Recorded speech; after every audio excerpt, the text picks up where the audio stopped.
शेतकरी मित्रांनो नमस्कार. गेल्या 3 ते 4 तारखेपासून म्हणजे आज आठवडा झाला की रोजच भाव कमी होत आहे कांद्याचा. याचं मुख्य कारण काय हेच लक्षात येत नाही कोणाला. तर शेतकरी मित्रांनो मी 8 दिवसात अभ्यास केल्यानंतर तुम्हाला आज खास व्हिडिओ बनवला आहे. तर शेतकरी मित्रांनो मी सांगतो की हे आवक वाढलेली आहे त्यामुळे हा भाव कमी आला आहे.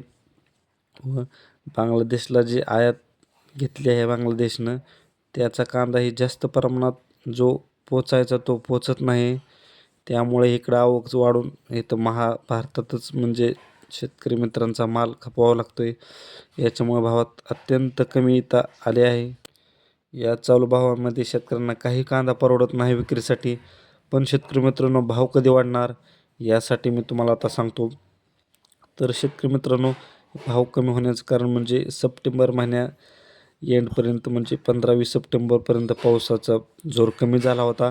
त्यावेळेस ज्यांनी शेतकऱ्यांनी रोप टाकून कांदा निघाला आहे तो आता या महिन्यात चालू झाला आहे जानेवारी महिन्यात. त्यामुळे सर्व शेतकऱ्यांनी सोयाबीन पीक गेल्यामुळे उडीद पीक गेल्यामुळे हा पर्याय निवडला होता.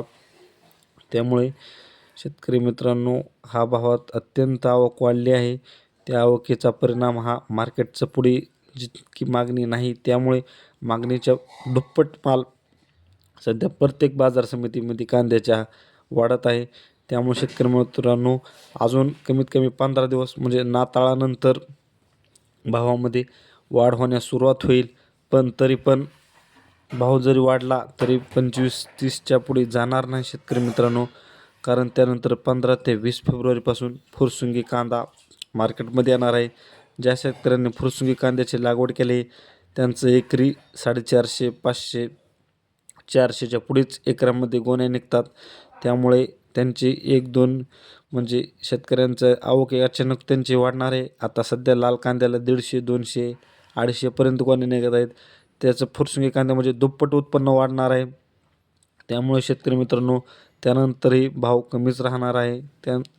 त्यामुळे शेतकरी मित्रांनो एक माझा अंदाज आहे की 20-25 एक 27-28 जानेवारी ते 17-18 फेब्रुवारी म्हणजे एक 20 दिवस 20 ते 25 दिवस हा भाव टिकून राहील बऱ्यापैकी. 25-30 त्यानंतर आणखीन कमी येणार आहे. हा आता जी रेंज चालू आहे 15-20च्या आसपास. त्यामुळे शेतकरी मित्रांनो याच टप्प्यामध्ये म्हणजे आता मी सांगतो त्या टप्प्यामध्येच कांदा काढून घ्या. जास्त दिवस ठेवू नका. तरच चांगला मार्केट मिळणार आहे. कारण एवढं वर्षी अतिवृष्टीमुळे आपलं या वर्षीचं फेल गेलं आहे. या कांद्यातही फेल जाऊनमुळे हा व्हिडिओ माझा संपूर्ण बघा. माझ्या व्हिडिओला लाईक करा, सबस्क्राईब करा, कमेंट करा. धन्यवाद.